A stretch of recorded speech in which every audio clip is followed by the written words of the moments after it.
What's going on, everybody? Thank you again for joining into another edition of the Falco Takeaway. I got two very special guests with me. I got the takes on tap. Guys, what's going on? Thanks for coming on.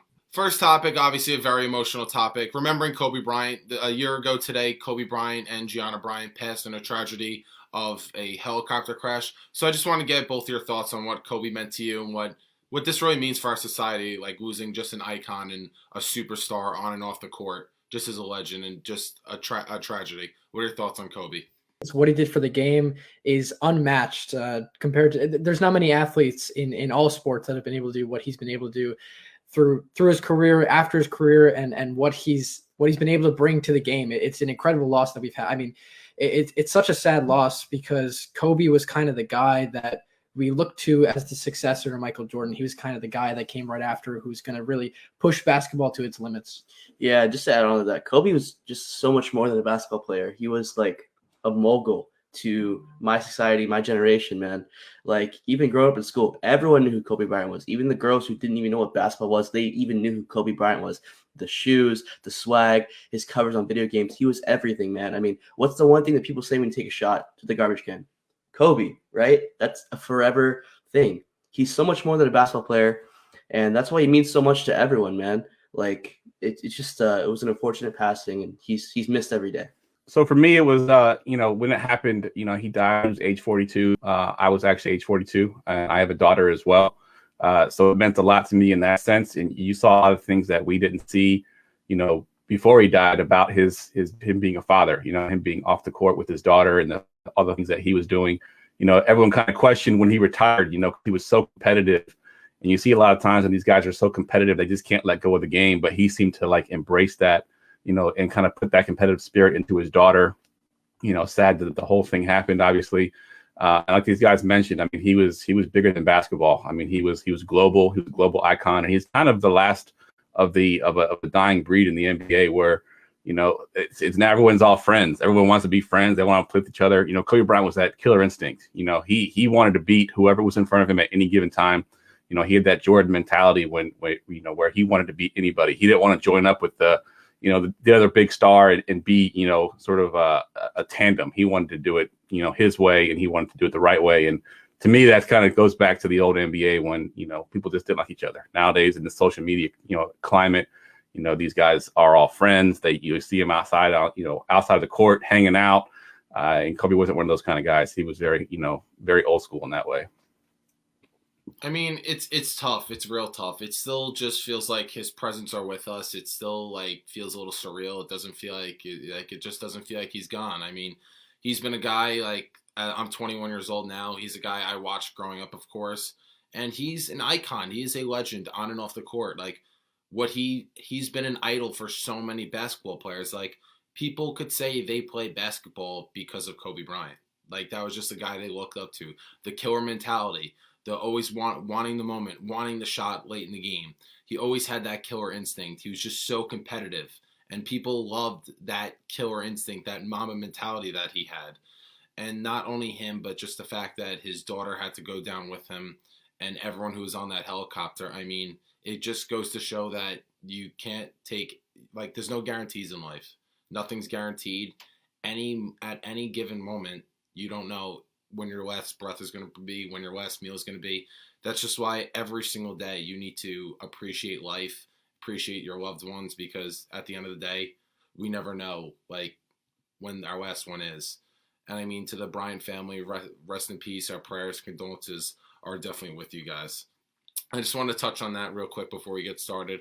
But let's switch gears a little bit to the NFL.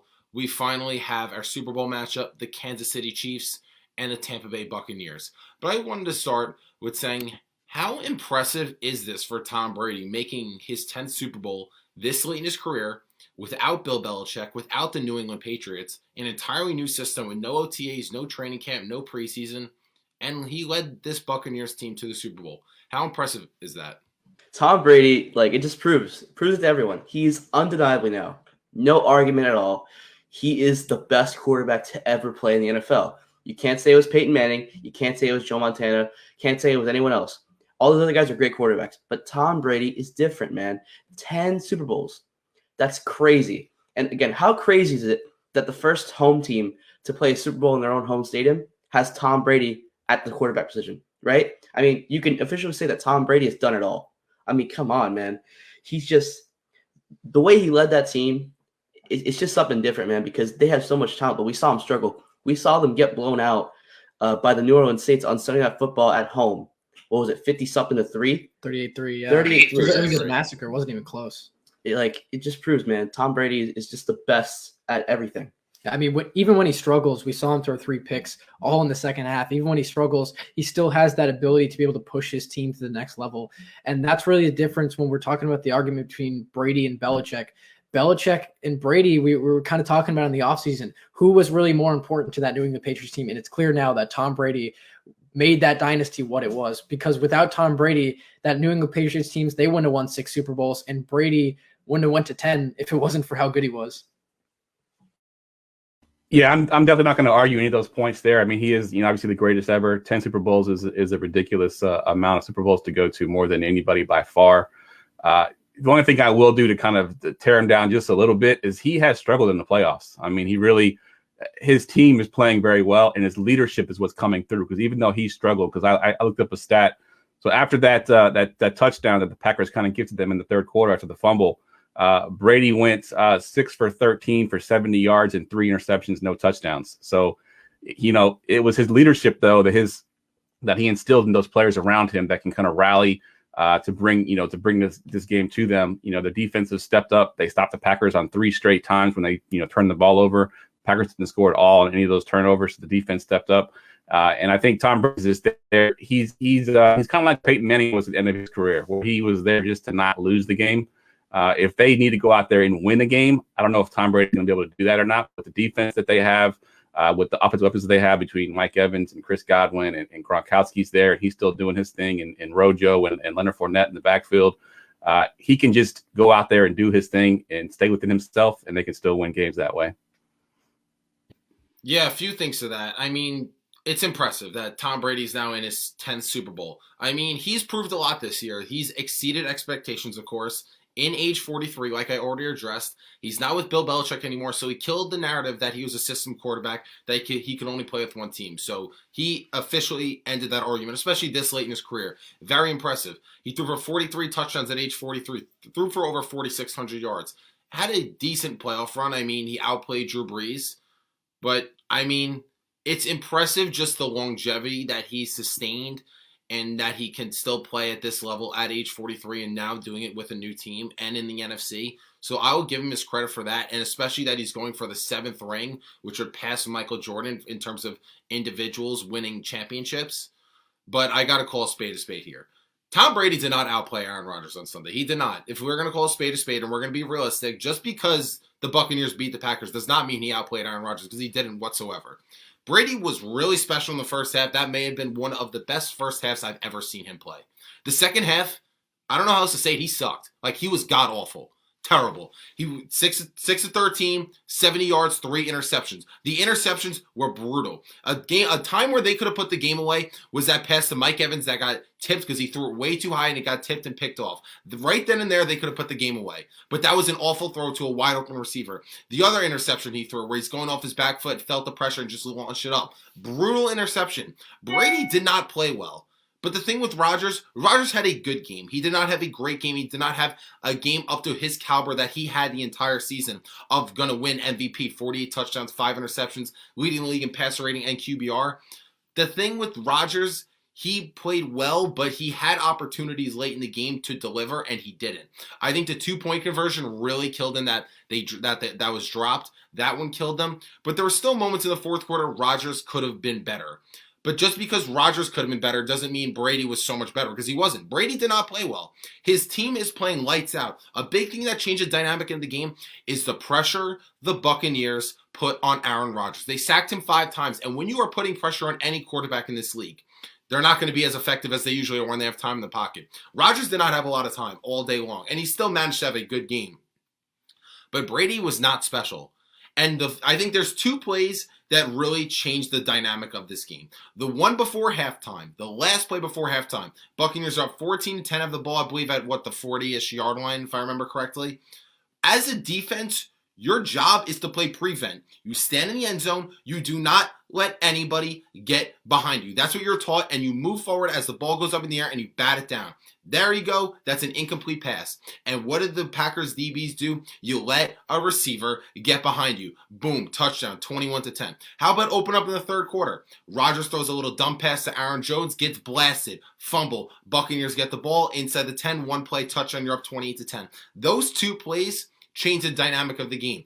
And again, it wasn't necessarily Tom Brady's greatness. Sure, he capitalized on those situations, but let's not act like he had some heroic playoff run that he's ever had in his, like some heroic playoff run that nobody saw coming. He was good. It's impressive that he's just doing it this long, but I'm not overly impressed by the Buccaneers winning, that it's like it's all him. Like, people are trying to make the narrative that, oh, Brady could just go to any team and say, oh, I want to take this team to the Super Bowl and do it. It's not that black and white. Stop. He played well, but it stops there. I wanted to add some two things that you said there. The one with the play before the halftime. Yes, it was a bad play. The guy should have not gotten led in behind him, but also it was a bad play call. They went single high safety. That's just a bad call. You got to have two guys back there to cover that deep ball, because you go single high safety, you were man to man with somebody. Maybe they were double teaming Mike Evans or Chris Godwin, but they left Scotty Miller wide open one-on-one. So that was a bad defensive call right there. And then the other situation with the, coming down at the end, everyone's talking about the fourth, going for it on fourth down. Rodgers made a bad choice on third down. He should have ran that ball. I mean, he may not have scored, but he would have gotten 3, 4, 5 yards, and then maybe they do go for it on fourth down at that point. But the fact that he threw an incomplete pass, they were still kind of far away from the end zone. If he had gotten 4 or 5 yards, then they probably would have gone for it. It'd have been a whole different story. So that was my thought on those two plays. Yeah, I mean, when you think about that second half of the game, especially in the fourth quarter, after Brady's last 2 interceptions, the Green Bay Packers, they went 3 and out and 3 and out. Not effective on offense whatsoever. The Buccaneers did a great job up front, applying pressure. The Packers couldn't run the ball, especially up the middle. They had a couple good runs to the outside, but other than that, they could not run the football, so Rodgers did have to throw a good amount. But as you saw, as the second half went along, Rodgers just trying to force it to Davante Adams. And we saw that, just like you said, on that third down play in the end zone, tried to force that to the inside to Davante Adams instead of taking that rush. Who knows if he would have gotten the end zone? We don't know. At least you could have picked up 5-6 yards and would have had a very manageable down, at least to the point where you could say, we're going to go for this. We have a really good chance of going for it. And instead, it's 4th and goal at the 8-yard line. Then there's really the question, okay, you kick the field goal or you don't kick the field goal? That's up in the air. But Rodgers was trying to definitely force it to his receivers, especially to Davante Adams. And that was really his undoing right there. So the second half was not good in terms of quarterback play on either side of the ball. However, I do agree, Rodgers did outplay Brady there. And the real MVP of this game was the Bucs defense, especially the front seven. Yeah, and just to add to that, I have to question Matt LaFleur for a minute here.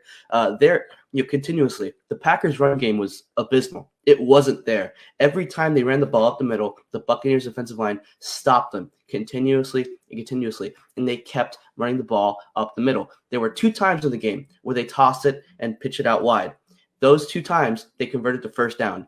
I'm wondering, if it works twice, why not try it more and more? But they kept running up the middle, and same thing like you said, Aaron Rodgers would continuously force it to Davante Adams, especially in the red zone territory as well. He had Allen Lazard open at one point. I believe it was in the third quarter, right? So I'm just wondering, if you know the Buccaneers defensive line is so strong, why do you keep shooting yourself in the foot? It kept happening. I wondered if it has to do with the Aaron Jones injury. How much did that affect their running game? Because, Jamal Williams is a great complementary piece. He's not a lead running back. He's a great in pass protection. He's great in the passing game, but he's not a game breaker like Aaron Jones is. And when he went out of that game, the Bucs just basically said, you know what? We're just going to drop back in pass coverage. We're going to double team Davante Adams, let Jamal Williams beat us, and he couldn't. I think that had to do a lot with the running game. Yeah, there's certainly a lot of problems that the Packers had, but I feel like this is more of the Packers beat themselves. But I just think, like, you see over the media, over social media, everyone just hyping up Brady. He's doing it by himself, this and that. Sure, I will definitely agree now that he was more responsible for the dynasty, and he literally proved it, that it wasn't Belichick after the Patriots had an awful season. Cam Newton was a disaster. That offense really just had nothing.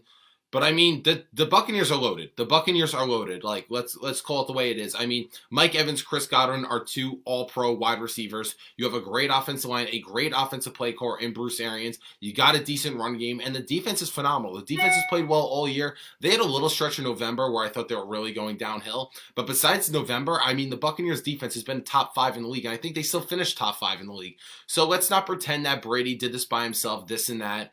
You had a cakewalk with going against Washington, against a backup quarterback. They never stood a chance. Drew Brees dealing with injuries. I was never a believer in the Saints. They've just had too many letdowns in the past to believe it. And hey, the Buccaneers had a good win on Sunday. I will give him that. But to act like Brady was so special, this is not one of his heroic comebacks like it was against the Atlanta Falcons. Like, the Buccaneers had many. Brady put them in position late in that game to lose. He did. He put them in position many times to lose that game, but the defense bailed them out, which we've seen that movie plenty of times before. So all in all, stop overhyping Brady's performance. He was good in the first half. He was god-awful in the second half. And let's stop acting like he carries teams to Super Bowls, because he does not do it by himself, which people try to make that assumption. And it's utterly ridiculous if you ask me. So with that being said, congratulations to the Buccaneers and Tom Brady. But we have to actually dissect what happened, not just give all the credit to the quarterback. I'll switch gears a little bit to I want to talk about Aaron Rodgers. Aaron Rodgers in that press conference said that he doesn't know what his future holds. Are you really gonna buy that Rodgers is gonna leave? But overall, what's next for Aaron Rodgers? Yeah, I'll tell you what's next. He's gonna start next season in Green Bay. He's not going anywhere. He's not. Green Bay's his home. He loves it there, even though sometimes he wants to act like a prima donna. He's not going anywhere. All right. I think that right now there's kind of a chip on the shoulder here for the Packers. Matt LaFleur, in 2 years, he's gone to the NFC Championship twice. He's lost twice. All right. Right now, the goal is to get over that hump, especially for Aaron Rodgers as well. Think about this right now. Rex Grossman has the same number of NFC Championship wins as Aaron Rodgers does. If he thinks about that, that's got to really, really bother him. Yeah. Especially if I'm Aaron Rodgers. I don't want to leave and go somewhere else. I want to stay where I'm at in the green and yellow and get over the hump and finally win my second Super Bowl trophy. He's not going anywhere because guess what? Jordan Love is not the answer. I don't know why they drafted that guy. Maybe it was to motivate Aaron Rodgers. I mean, it seemed to work, but he's not going anywhere. And we look at Rodgers, one of the greatest regular season quarterbacks of all time. And you can kind of compare him to Peyton Manning in terms of postseason success, having to deal with Tom Brady. And I'm sure Rodgers is really trying to get back to that Super Bowl because that's the one thing that's holding him back from everyone really saying that he's one of the best quarterbacks of all time. We say Aaron Rodgers is really talented, but he's one of the greatest arm talents, but he's one of the greatest quarterbacks of all time, but he just doesn't have the postseason success. So for Aaron, that's got to sting. Every single year he gets so close. We talk about 2014 NFC Championship to Seattle. They blew that lead. Last year against San Francisco wasn't competitive, and now this year they just collapsed in the second half against Tampa Bay, although they did put up a good fight. If I'm Aaron Rodgers, I got to say, hey, I'm not retiring until I get to the Super Bowl. Whatever happens, but it's going to be in Green Bay. He'll be suiting up next year, and it's no worries about that. But also, I will say, I will hold the team more accountable next year because you got to draft more receivers, got to draft some more defensive guys, maybe clear some cap space, cut Preston Smith or something like that. You can't have what you had in last year's draft. I thought it was amazing that the Packers still won all those games with such a bad draft. Yeah, it was not a good draft at all. So if I'm Aaron Rodgers, you say, hey, look, guys, I only got a few years left. You're kind of screwing me over here. Let's get this together. So I'm going to disagree a little bit. First, I'm going to say that I think Rodgers is a Packer next year. I did see something on PFT from Mike Florio saying that he wanted a new contract, which if that's the case, that's going to be interesting over the summer and how they pull that off.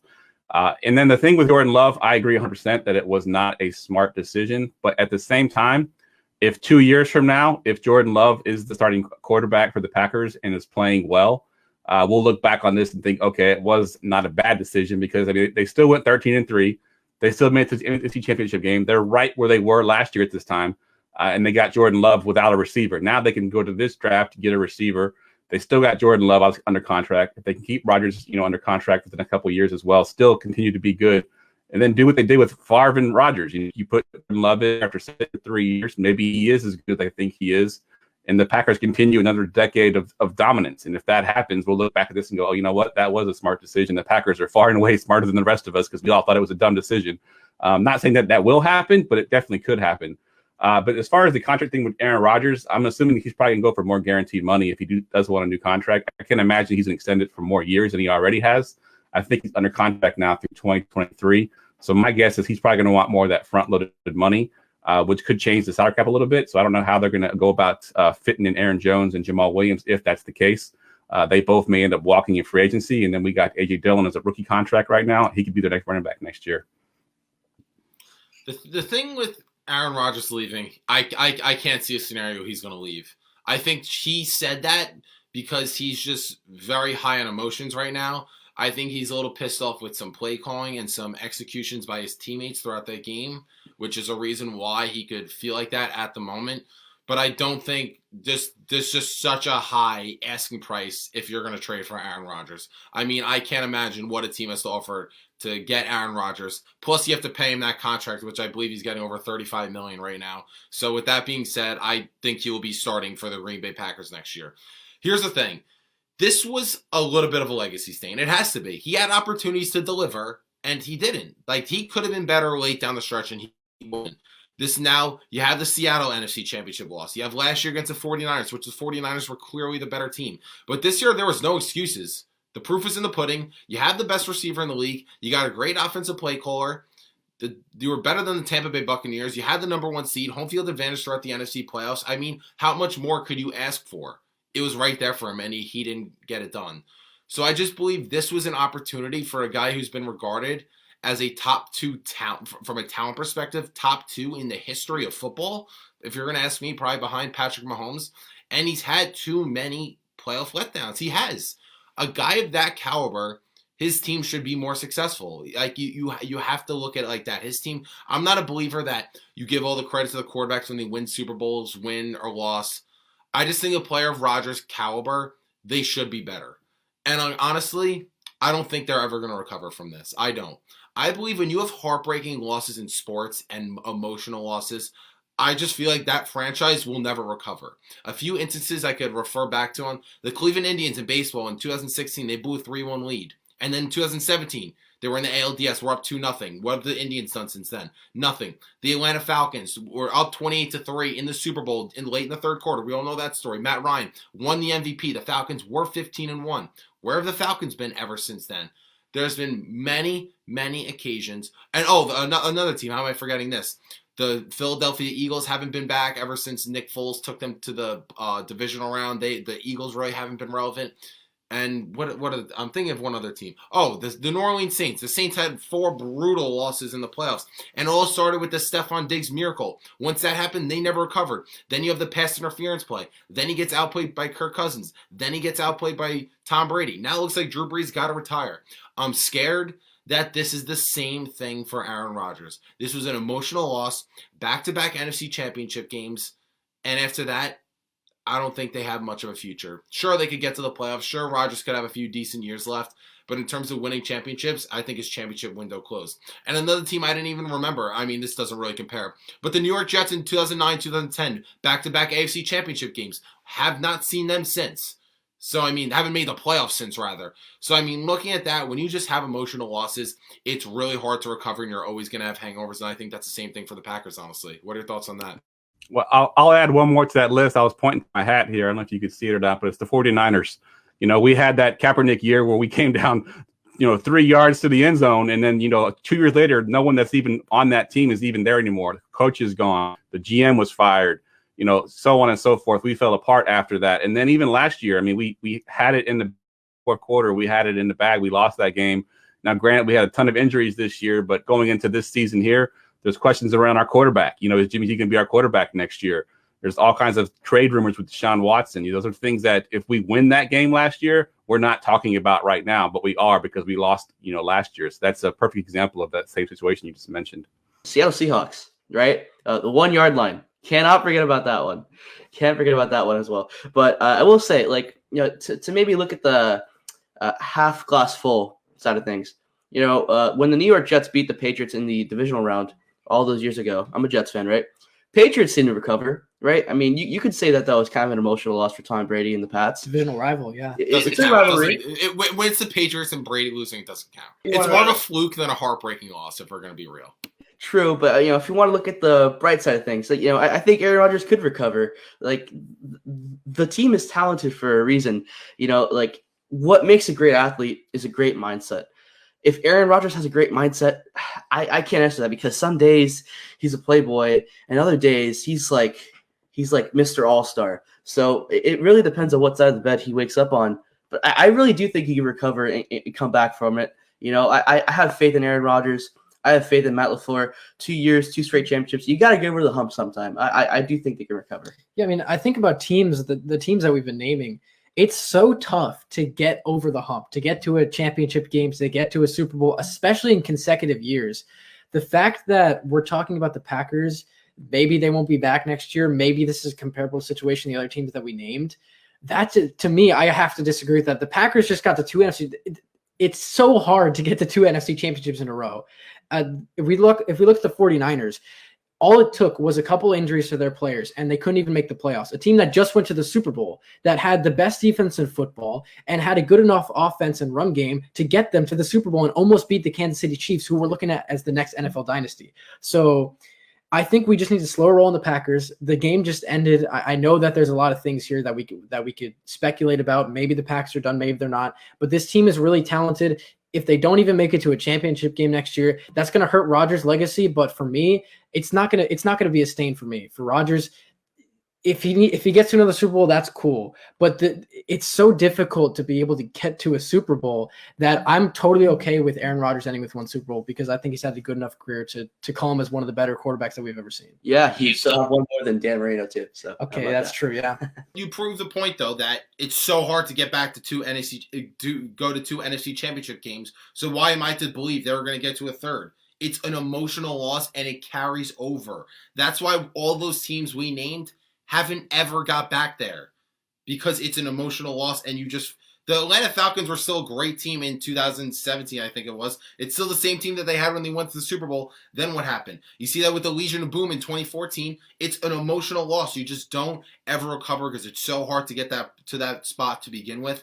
And then to try to get there a third time and then actually win that game, I'm not betting for it. I've been saying throughout the playoffs, I've been on the Buccaneers train that they will make the Super Bowl since October. If you don't believe me, you can scroll through my profile, and I made that take in, I think, October. But with that being said, I just felt like the Packers, year after year, every time we think that they're going to make it, they just don't. Something will happen along the way. And Rodgers is a guy who's a borderline Mount Rushmore type quarterback in the history of football. Some may say John Elway has that final spot. I think it's pretty safe to say that the top 3 spots are Brady, Montana, Manning. Those are the top 3 spots. And that 4th spot, a few names that could be in that mix. Rodgers is one of them. John Elway is one of them. Johnny Unitas is one of them. Another Super Bowl appearance, and especially a win, would solidify Rodgers to get that spot.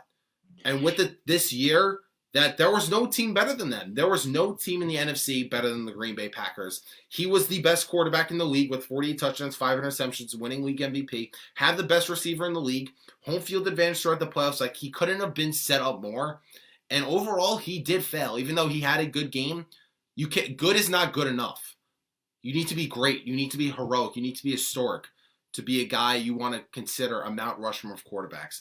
That's just why I don't believe that we could just let this slide or ignore it. What makes this emotional, right? Because you look at the Atlanta Falcons, right? They blew a 28-3 lead. You look at the Cleveland Indians. They had a 3-1 lead, right? Next year, 2-0 in the division series, right? San Francisco, they had the lead in the 4th quarter.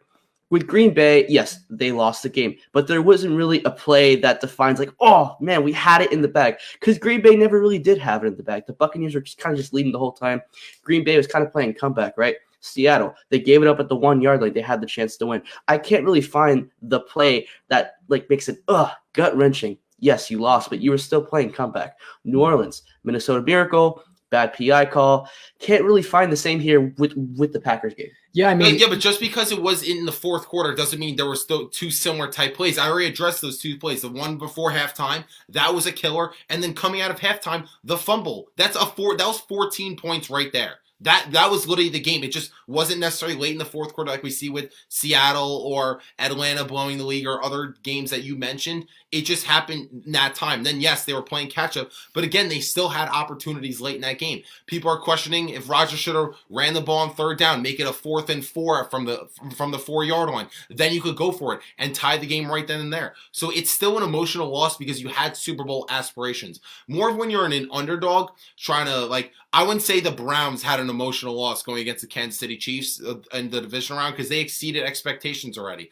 If the Buccaneers lost, that wouldn't have been an emotional loss because they didn't have expectations to win. The Buccaneers getting to the NFC Championship game under Tom Brady, and for Tom Brady's sake, that's exceeding expectations. The Packers failed.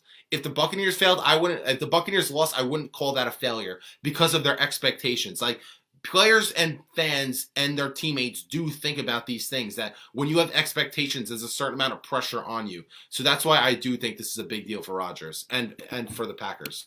Well, let me chime in here. So I'm going to give you two examples where the precedent is set, where they have gotten over that emotional sort of thing. And one of them is my team, the 49ers. We went to 3 straight championship games back. We had Kaepernick and Alex Smith, combination of the two. And we had a couple heartbreaking. I mean, we had the one with the punt that was muffed. They recovered it. They ended up beating us. We came back the next year, went to Super Bowl, ended up losing in Super Bowl. The other precedent that's been set is with the Packers themselves. I mean, they were in this spot exactly last year, lost that game, and then they've since recovered and come back and had an even better year, ended up in the same spot as they did last year. So to completely write them off, I wouldn't do that. I will say it will be very, very tough. I think the NFC is got a lot of great teams, so it's going to be very hard to go 13-3 again next year, get home field advantage again next year, and get back to the same game. But I don't think we can write them off completely and just say, no, they're not going to make it because of this emotional game. I think that they still have the talent to do it. I think first and foremost, get Aaron Rodgers happy, whatever it takes, draft a receiver, whatever it takes, sign Aaron Jones if they have to sign him, whatever it takes to get him happy and have him have another career year next year to get back to this game once again. Yeah, I'll switch gears a little bit, though. Let's go to the AFC. And I want to start with the Bills first. I mean, the Bills had a little Cinderella story, I would say. 13-3, won the AFC East for the first time since like 1400 BC or whatever the hell. Brady didn't play for the Patriots. And then look at them now. AFC Championship game, they ran into the wrong team. But for the question I have right now, will the Bills be back as AFC contenders? Will they ever reach a Super Bowl in years down the road? Or was this just a little Cinderella story like we saw maybe with the Titans last year? I'm going to have to say that they're going to be back. If we look at how they've progressed over the last couple of years, especially in the case of Josh Allen, he's been getting better every single year he's been in the league. They keep getting talent. Their team is young as well. Stephon Diggs is really the only guy on that team with real playoff experience on the offense side of the ball. Their running backs are young: Singletary, Zach Moss. I mean, they have a young team that's hungry, that's going to get better. And so to say that the Bills are going to be back as AFC title contenders, I'm going to say yes. I don't see a lot of teams that were as well-rounded as Buffalo was going down the stretch.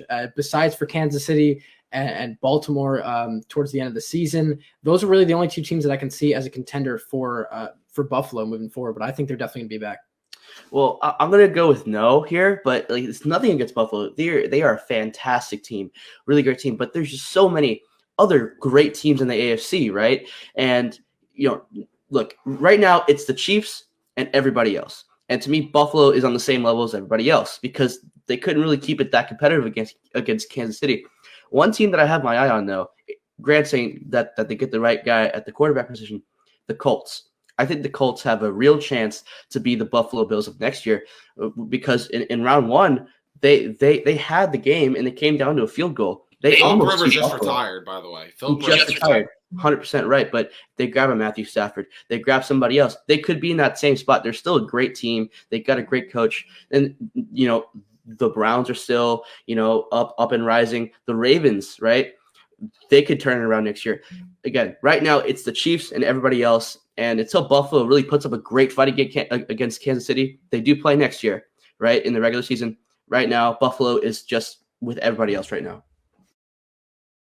I think what they need to do is first and foremost is fix that run game. I know they got Singletary and they got Moss. And you look at their total numbers from that game, they had 18 rushes, 129 yards, average 7.2 yards per carry. Josh Allen had 7 of those carries for 88 yards, and he averaged 12.6.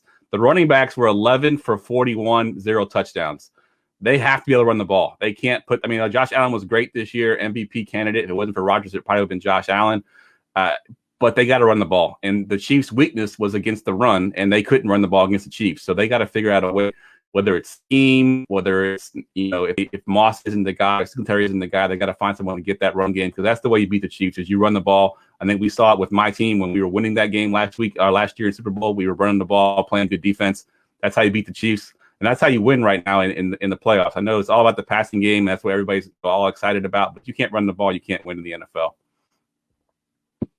Yeah, I mean, I would say yes, they will be back, but I'm also going to say no, and I'm honestly leaning towards the no side. First of all, it's the Chiefs and everybody else. Wake me up when they beat the Chiefs. Wake me up when they're going to make a competitive game out of it, because they're not.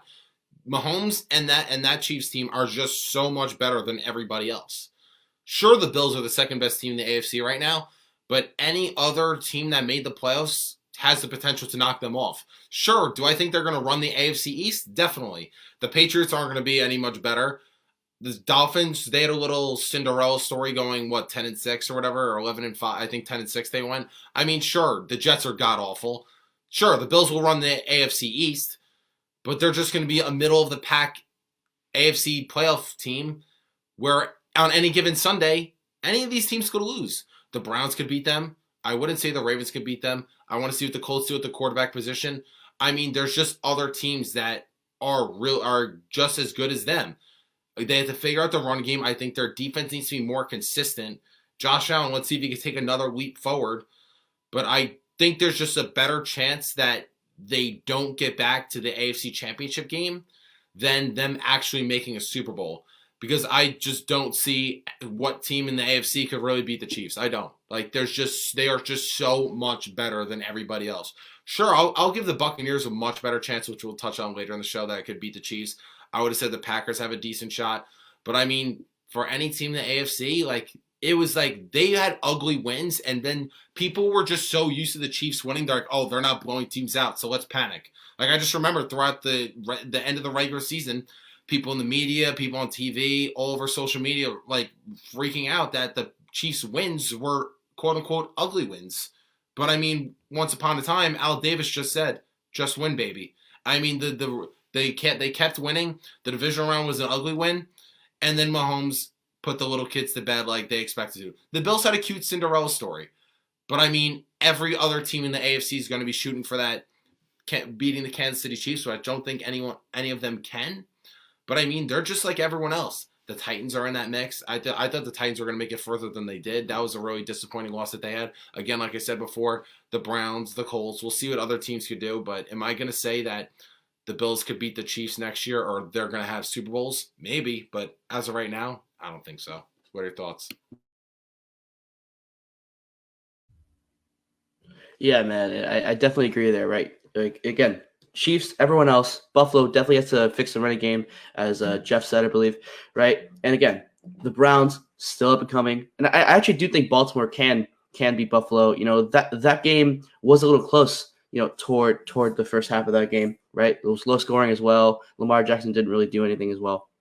But yeah, I'm gonna go for a no on the Buffalo thing here. Just show me something else again. Yeah, show me something else. If we're talking about just contenders, if they're going to be contenders, I think they can be contenders. Can they win it all? That's yet to be seen. They still got to surpass the Chiefs. But the Chiefs, in order to be what we say they're going to be, have to do something that's never been done before, and that would be to win the one here and then win a third one next year, to not be in the championship game. If I'm picking someone besides the Chiefs, it's the Bills. I think the Bills right now are the best team other than the Chiefs in the AFC right now. So unless the Chiefs can go 3 straight, which no one's ever done before, I think the Bills have a good shot next year to be contenders. I'm not saying that they're going to beat the Chiefs or they're going to win it all, but they have the ability to be contenders for sure.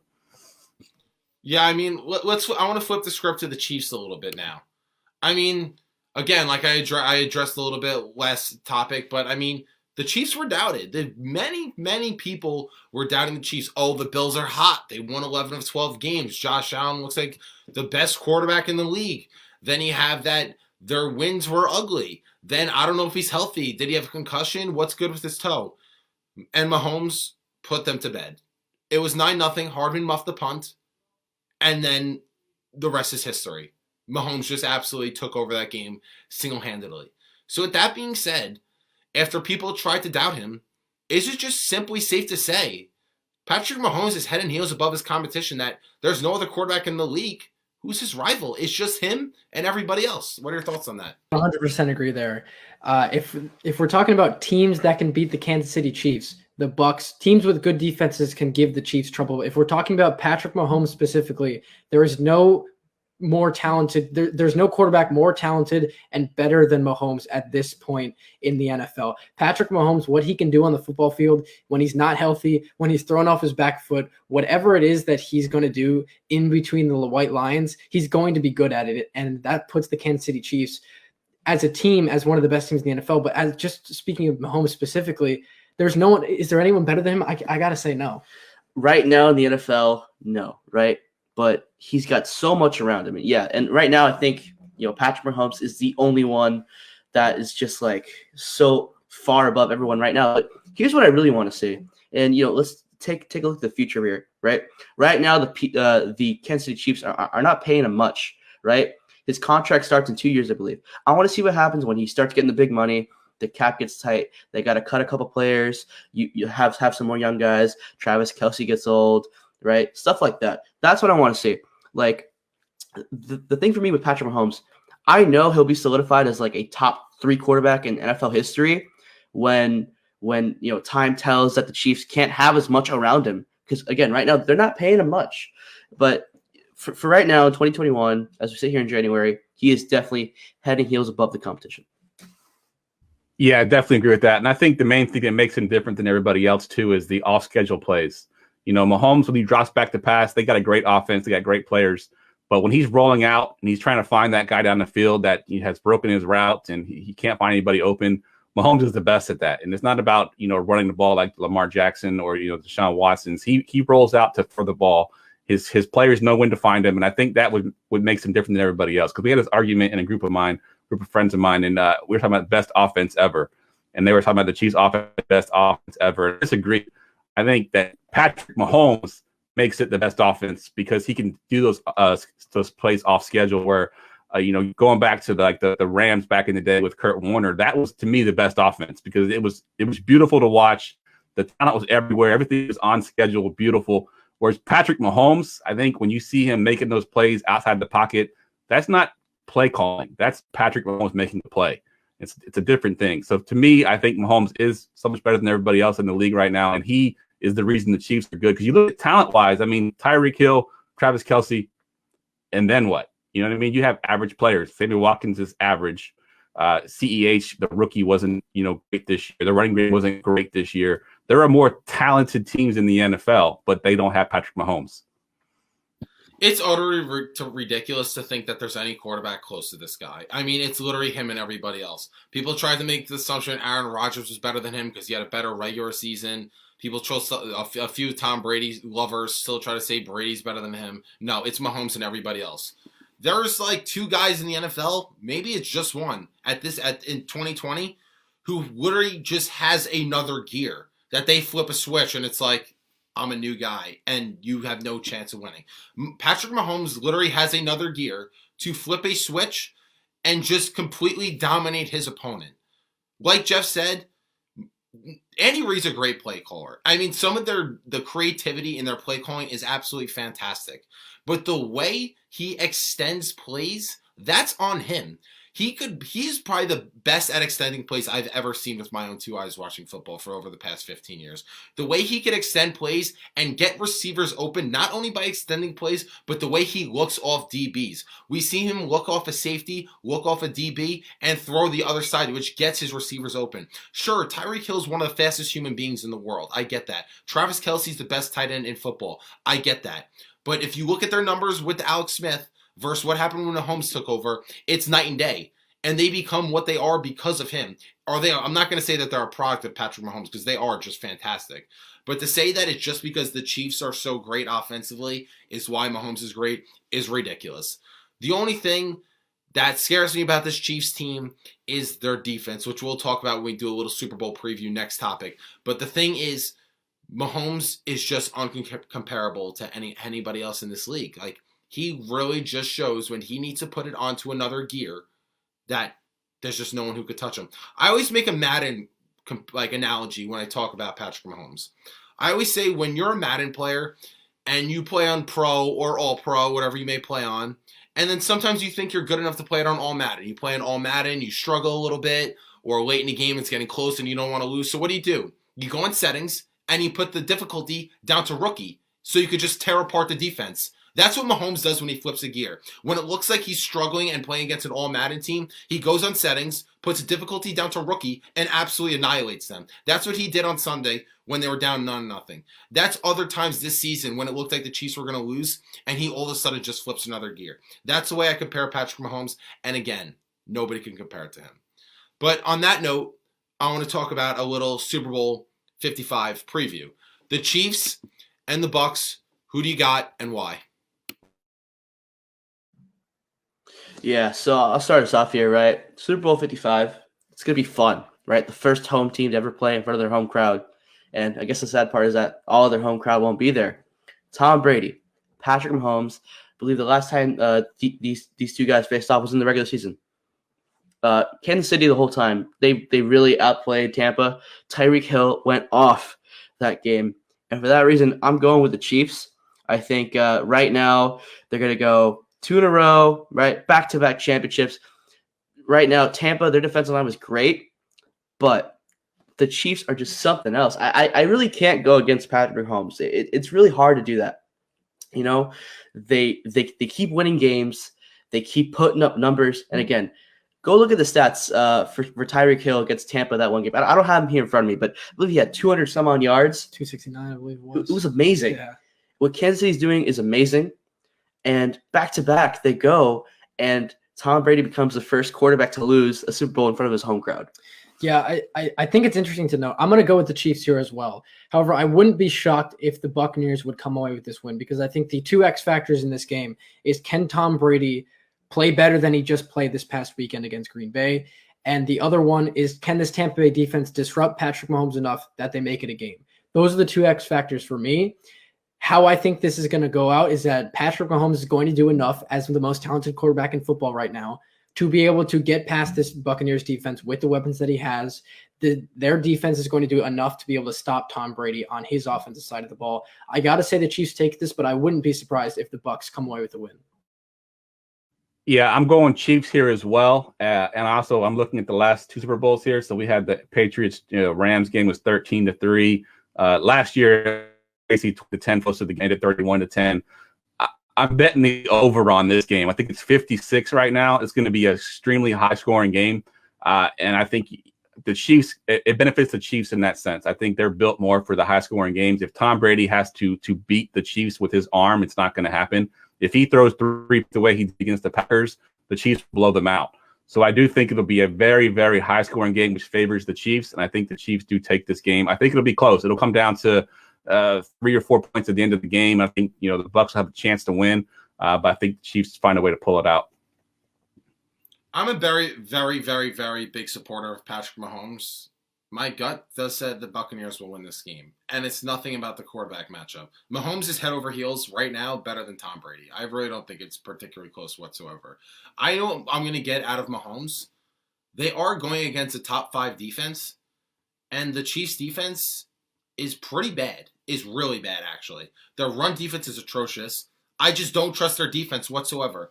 I always tell people, there's one way to beat this Chiefs team. But unfortunately, they're really good at this, and it's beat them in a shootout. But the reason why I like the Bucs to be able to beat them in a shootout, which again, I do think it'll be a high-scoring game. I would take the over at 56.5, no question about it. The thing is, I trust the Bucs defense way more than I trust that Chiefs defense. Brady really shows to be an elite quarterback. When he takes advantage over bad defenses, he absolutely picks them apart and eats them alive. And that Chiefs defense is just terrible. I do not trust them whatsoever to make stops when you need them to, because you're going to need to rely on that defense to make stops. They have been starting to look like that 2018 defense when they're 31st in the league, even though Mahomes won MVP, thrown for 50 touchdowns, and they lost in the AFC title game to Tom Brady and the New England Patriots. I'm afraid that's going to happen again for the Super Bowl, and that's ultimately why I'm picking the Bucks. I'm a big believer defense wins championships. As long as you have a quarterback you could trust, and in this situation you have two quarterbacks that you can trust. I mean, Brady's going for it all. Going for that number 7, that would be a special, special, special title. And Mahomes, he's trying to catch him. I believe Patrick Mahomes, from a talent perspective, already is the best we've ever seen in the history of football. Nobody does the things that guy could do. But in terms of him trying to catch Brady legacy-wise, we know that's going to be the MVPs, the longevity, and of course, what matters most in most people's eyes is the Super Bowl championships. And this is an opportunity for him to do that. My gut just says the Buccaneers are going to win this game. What are your thoughts on that? The Chiefs' best defense is their offense. I think they put so much pressure on you to have to score. I mean, we've seen it all year. I think it was the Rams game. The Rams went for it on a 4th down in the first quarter.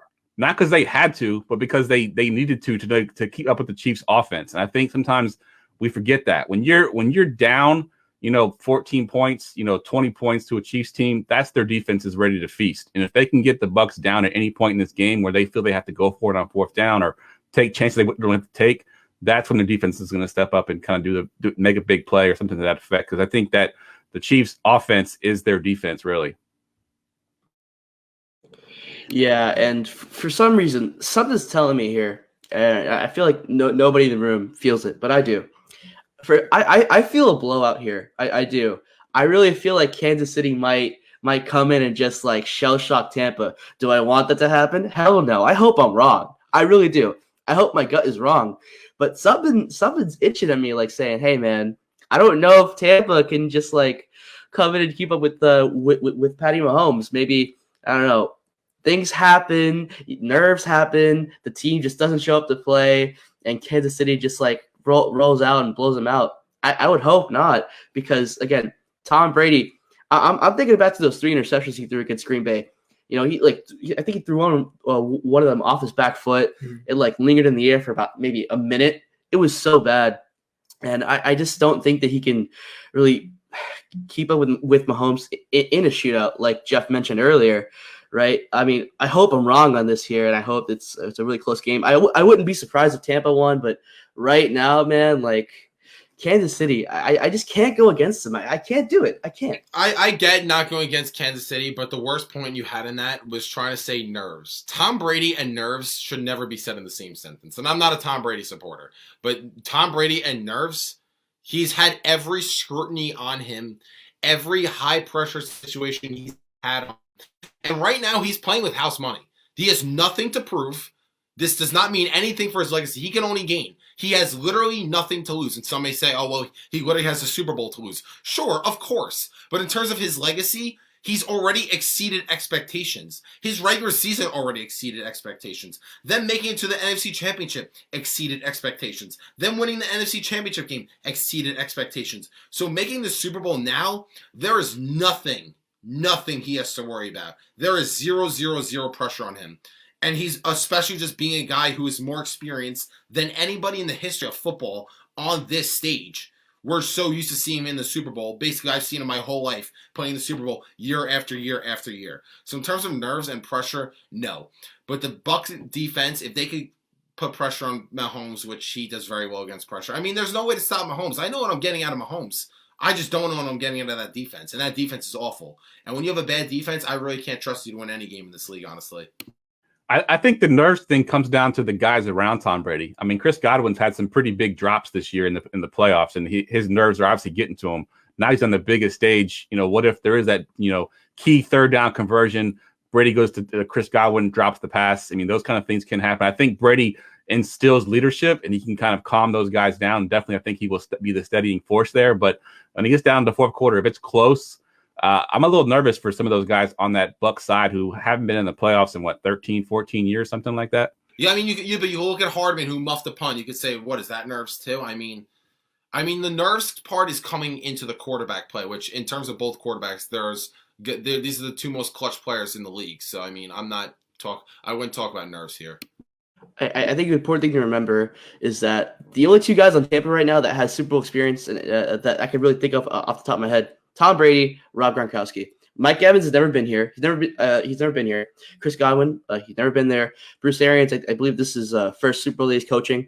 I'm not saying that it's really huge, but it's something to really think about and mention. I don't think Tom Brady is nervous, but guys like Mike Evans, Leonard Fournette, the younger crowd, maybe it gets to him. I mean, even on the defensive side ball as well, Devin White, Antoine Winfield, Carlton, these guys are extremely talented, but they've also never been in this position before. And I think I agree with you here. Nerves do play a factor, not in the quarterback position, because both of these guys have already been. Brady's been there plenty of times. He doesn't need to worry about that. Mahomes has already done it. But this Kansas City Chiefs team just did it last year, and they just got to an AFC Championship game the year before that. So if I'm looking at nerves, Tom Brady can say whatever he wants to his team to say, hey guys, I've been here before. You don't got to worry about it. Let's just play our game. You don't got to worry about it, whatever. But nerves are still going to be at least a little bit of a factor, especially when Kansas City was just there the year before. Yeah, and I can think of like a lot of teams who are like, who've never been here before.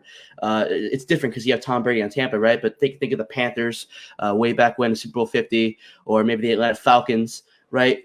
Things like that. Extremely talented teams that just nerves definitely had to have played a factor. Matt Ryan, one of the best quarterbacks, he won the MVP that year, but couldn't get it done when it counted. And now look what we're seeing with Atlanta. Sometimes you leave your talent at home, I mean, sure, you could look at that. There's going to be pressure for other guys. I mean, I'm just not banking on that. I'm not. I mean, if it happens, it happens. Then I'll be proved wrong. But I'm not going to say that there's going to be a whole lot of pressure of why guys will fail or something amongst those lines. But I mean, I just think, again, this is coming down to defense. And whose defense do you trust more? I think that's the Buccaneers. They've shown they can put pressure on quarterbacks, which even though Mahomes extends plays really well. And it's hard to beat Tom Brady twice in a year. The Chiefs already beat them. I don't know if they could do it again. It's really hard to do. And again, it's really hard to beat the Chiefs. I think we're in for a fun one. It's just like we got the rising GOAT versus the GOAT right now. I mean, this is like an historic and iconic Super Bowl matchup that we'll remember for years and years and years down the road. That's why I'm so excited about this. But, I mean, overall, again, it's exciting. We got it in 2 weeks. But that's going to wrap up the NFL today. So I hope you guys enjoyed that. But one more topic before we wrap up, and I want to talk some NBA quick. LeBron, Raymond, James. LeBron was in his bag last night. 46, 8, and 6 against his former team, the Cleveland Cavaliers, playing Quicken Loans Arena for the first time since November of 2018, I believe it was. What he did yesterday was disgusting. He dropped 17 in the first quarter. He dropped 21 in the fourth quarter after he missed a third quarter buzzer beater, and someone chirped at him. And one of my favorite quotes of all time, don't poke the bear. The bear always bites back. 21 points in the fourth quarter, 9 of 10 shooting, and some of the shots he made were ridiculous. Like it got like it was like he was toying out there. It's like I can't even do this in 2K, and I'm a pretty decent 2K player. But with that being said, is LeBron James in position to win his 5th MVP in year 18? I gotta say yes. There are a lot of guys who have been putting up some great numbers. Joel Embiid is having a monster year so far. Nikola Jokic could become the first center to average a triple-double in NBA history. But from what we've seen over the last couple of years in the NBA, the guys who are voting on the MVP love the stories. They love the guys who are making an impact. And there's only 2 guys that I can say that are head and shoulders above the rest, and that's LeBron and Giannis Antetokounmpo, because those guys are just doing things that we don't see every day on the basketball court. And for me, about the MVP in the regular season, I don't even think it matters. For LeBron specifically, I don't think he cares about getting his 5th MVP. If he doesn't get it, cool. If someone else gets it, that's fine. Because in all honesty, I'm sure he cares much more about getting an NBA championship than he does about getting a regular season MVP. But do I think he's in position to win the regular season MVP this year? I think so. I think he's been playing some incredible basketball. We just saw it last night against Cleveland. I think he's only going to go up from here. Yeah, I think he's definitely the leader. I mean, honestly, he should have gotten his 5th last year. I mean, when we're being honest about it, you look at his stats, I think he should have gotten last year. I know that it was sort of the Antetokounmpo show last year, but it was LeBron James for me. The only guy I would throw into the mix that he did already mention is Luka Doncic. He's been playing amazing basketball as well. Unfortunately, his team is not as good as the Lakers are right now, so he's not getting quite as much pub. But he'd be second for me right now in MVP. But it's LeBron James right now. If it continues this way the rest of the season, especially with the condensed season, and he's an older guy. I mean, he's his late 30s now. He's playing at this level. He's the MVP hands down for sure. I feel like right now in the room it's kind of unanimous for LeBron. I'm still waiting on Falco up there, but look, a guy who's 37 years old should not be playing that way. Should not. Like, he's like a scientific thing created in a lab, man. What he did against Cleveland was incredible. And he's kind of been doing it all year, right? Obviously not like that against the Cavaliers, but he's been so dominant. And even in the bubble, he was dominant. And, I would love for LeBron to take a fall, because I like I do like Michael Jordan. But let me just say, man, LeBron just keeps proving me wrong. He does it over and over again. And that's why I just have to give him the respect he deserves, man. He keeps playing ball. He keeps scoring points. Like, if he keeps playing the way he does, he definitely deserves that MVP. Can he? Yes. Do I actually think he will? Probably not. Can I say he's in the favorite right now? Sure. Here's the thing with the MVP. The MVP is so media driven, and there's so many narratives behind it to actually give that award. LeBron had a thing called voter fatigue, which why after he won his fourth one in 2013, 4 of the last 4 and 5 years when he won MVP, it's going to be very hard for him to win another one because, again, the media loves Michael Jordan, so they really don't want him to tie Jordan. And any other player who has a breakout season or a career year that's an MVP caliber season, they will always get it over LeBron to mix it up to guys, and again, to avoid LeBron getting that 5th MVP trophy. I'm very convinced the media does not want LeBron to tie Jordan because that's their hero. That is their beloved trust fund baby hero in Michael Jeffrey Jordan. The thing here is it's actually a time where he can win it, and he has a narrative behind him. A few things. Giannis Antetokounmpo, people just thought he was going to keep racking up those MVP stats in the regular season, which right now the Bucks are 10-6. He's not doing what he did last year, and he has the voter fatigue now on his side because to win third MVP, which would be the first time since Larry Bird, the only players in NBA history to win 3 consecutive MVP awards. So LeBron has a very good chance to do that as long as nobody else has a career breakout year. Because if anyone else has a career breakout year, they will get it over LeBron just like that. But a few narratives where he actually has the luxury to do that. First of all, he's played every game this season, which people did not expect that. A 72-day offseason after all the circumstances we've dealt with last year with Corona, the bubble, this and that. Wins finals MVP, 72 days off. Plays every single game right now, averaging somewhere around his usuals is 24, 25, 7-7. And his team has the best record in the NBA, which we know the media loves to give it to a guy with the best record in the league, which the Lakers do right now. So if LeBron plays close to 72 games, his numbers stay the same, the Lakers have the number 1 seed or best record in the NBA, that will be an opportunity to give it to him, especially with the year 18 narrative, that he has that behind him and can help him win it. If Luka has a breakout year with stats and they finish top 4, then Luka's just going to get it. I think Steph Curry and Luka have just a better chance, narrative-wise, to get it because their teams aren't as good. They have more responsibilities. And if they get in that 4-seed range, they're going to win the award. So with that being said, that's why it's hard for me to actually think LeBron will hoist his 5th MVP. Is he the favorite right now? Sure. Can he? Sure. Is he in position? Sure. But will he actually win it? It's really hard for me to say right now, but his performance yesterday was that was stupid. What he did he tortured them. But that's why it's hard for me to say that. What are your thoughts on that? Yeah, I mean, I got to agree with you 100% here. The MVP is such a media-driven thing. It's all about what's going on in the present. We saw when Russell Westbrook averaged the triple-double, how did that postseason end up for him? He lost in the first round. For James Harden the next year, same thing. For Giannis, he hasn't gotten to a Eastern Conference championship. So when we're talking about who's the MVP versus who puts up the best stats, that's the real argument for the MVP. And I like what you said about voter fatigue because that's definitely the case for LeBron.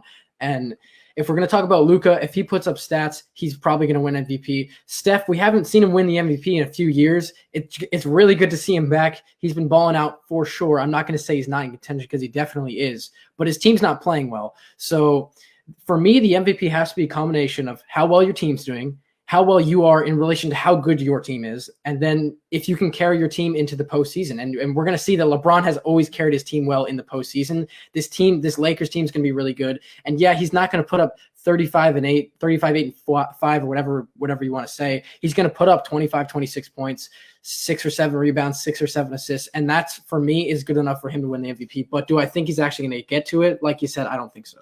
Yeah, like it's fun to talk about the MVP race now, but I still think it is a little too early, right? I always say time will tell. Let's be a little patient here. A lot of guys can flame out. Who knows? Maybe Luka will flame out. Do I think he will? No. Maybe Steph, he'll flame out. You never know. A lot of guys flame out, and then who knows? Maybe a guy just comes out of nowhere and takes that race. And it's all about the story. It is all about the story. And if Nikola Jokic can be the first center to win the triple-double, that's a tough argument against LeBron James winning the MVP, because he's a big man, he's European, right? Stuff like that. It would be different, because when's the last time we saw a European big man win the MVP? It's been a while, right? So time will tell, and overall, like, we just have to see in like the next couple of months. But yeah, right now he definitely is the favorite. Yeah, I think right now he is a favorite, and you're right. The narrative can change, and we've seen it. I mean, in the NFL, the first half it was Russell Wilson, and he kind of fell off a little bit towards the end, so he didn't get even into the conversation at the end. And that could happen with LeBron too. I mean, it is a lot of games. There's a lot fewer days in between. It's a very conjuncted season, so maybe LeBron starts to ease back a little bit, and he falls out of the race. But if we're ending the season right now and naming an MVP right now, it's LeBron James for sure. I mean, yeah, the only way LeBron will actually be awarded this award is if no other player has a career breakout year. If Jokic does average a triple-double, then Jokic is ahead of LeBron. If Steph averages close to 30 points a game and the Warriors have a 4 seed, then Steph's automatically can get it no matter what LeBron does. Same thing with Luka. If he averages to a 30-point triple-double, which he probably will, and Porzingis is out, and they get a top 4 seed, then he's going to get it. That's why the only way LeBron gets this is if someone else does not have a breakout season. Because that's how it is every single year. LeBron's finished top 2 in the MVP race now 8 times. So it's like he's been there before, and narratives always play a big part in this. And again, I don't think the media wants to give him the fifth to tie their trust fund baby and idol in Michael Jordan. I don't. What do you think about that? It's funny because I've always thought that LeBron has been the trust fund baby, maybe for just ESPN, because everywhere you go on ESPN, they've got this like ridiculous stat about LeBron James. And Jordan definitely is caught up by the media as well. But I've always thought that it's been LeBron who's been more the media mogul, golden boy. I don't know how you feel about that, Brandon, but I've always been perceived that it's been LeBron James this, LeBron James that. I think we can kind of compare it to. I mean, look, there's only 2 basketball players in the world that are as good as they are. Michael Jordan and LeBron James are so much better than all of the other players that we've seen in the league, and we can make the case for Magic Johnson, Larry Bird, Wilt Chamberlain, Bill Russell, all these guys are great, but there's no one better than Michael Jordan and LeBron James. And so I think that's automatically going to receive a ton of media attention, especially right now because, LeBron's 37, 38 years old and doing what he's doing in his 18th season. So that's definitely something to look at, but I don't think it's anything to say, hey, he's a trust fund, because these guys are going to be compared for the rest of time in basketball. For a long time, and it's going to be like this for a while, it's going to be the old boomers with Michael Jordan and then the new school kids for LeBron James. And that's always what it comes back to. The guys with the white hair versus the guys with your pop sockets on the back of the iPhone saying LeBron James this, LeBron that. It's because one generation was alive for both, one generation was alive for one. The thing is, the media likes LeBron. The media loves Michael Jordan. That's the biggest difference, if you're going to ask me. That's what you're going to ask me. But we're running out of time now. Any last thoughts before we wrap up? Yeah, do want to say, Super Bowl 55 is coming soon. I hope it comes out to be a great game, man. I can't wait. We can talk about it all we want. We can talk defense this, stats that, but nothing is going to happen until 6:30. And when that kickoff starts, everything can change. And that's what I love about the Super Bowl. You can say it's going to be the best game ever, and then it blows up in your face like Super Bowl 50 or Super Bowl 53 with the Rams and the Patriots. We won't know, but I'm excited to find out. There's no better sporting event than the Super Bowl. Yeah, it just to kind of build on that too, it's to me a different Super Bowl than we've ever had before with this whole COVID pandemic. Even the media week is going to be all virtual. They're not allowing the Chiefs to even get to Tampa Bay until a few days before, so it's like a typical road game where usually they're there a week ahead of time. So it'll be a whole different scenario, but I do think it's the biggest event, and I think it's gonna be an awesome event, and I can't wait for it to happen. I can't wait. It's an exciting one. The rising GOAT, who I will pick to be the future GOAT, versus the current GOAT and Tom Brady. I mean, this is going to be an iconic Super Bowl. I think we're in for a fun one. I don't know what's going to happen. I'm a big Patrick Mahomes supporter. I mean, I'm rooting for the Chiefs in this one, but it's really hard to bet against Tom Brady. But with that, I want to thank you guys for joining me. Had a ton of fun. You're always welcome back on. But if you guys want to shout out your platforms quick, if you have any podcasts or anything. Yeah, go ahead and follow us on Instagram and on Twitter. Our handles on Instagram is at Official Takes on Tap. On Twitter, it's at the Takes on Tap Show. We have a podcast that we film. It comes out every Thursday. We talk sports, NBA, MLB, NFL, whatever is like really relevant at the time, biggest topic, stuff like that. And if you DM us or mention us or something, we will answer your question on our show. We have a segment. It's called, fan questions. Whatever you want to talk about, we'll talk about it. We'll give you a shout out, things like that. Takes on Tap, baby. Thanks for having us on. Yeah, thanks a ton. Thanks a lot for having me on again. This was a lot of fun. And you can follow me on Twitter at Jeff Lambert77. It's Jeff spelled GEOFF. The website's goingfor2.com. We do mostly fantasy football mainly. We got 30 plus writers on staff covering everything from dynasty to redrafts. And then we have a podcast network. We got about 7 or 8 shows, live shows that come up on the Going for 2 live network, which you can find on YouTube, Periscope, Twitch, all the live platforms. Just search for Going for 2 Live and you can find all that stuff there. Thanks again, guys, for joining me. And if you haven't already, I'm the Falco Takeaway, and you can find me on Instagram, Facebook, and YouTube. And I am evolving on TikTok. I'm getting growing some fans on TikTok. Love rebuttaling people's stuff. Make sure you check me out there. But again, guys, thank you so much for joining me. Always welcome back on. This is a lot of fun.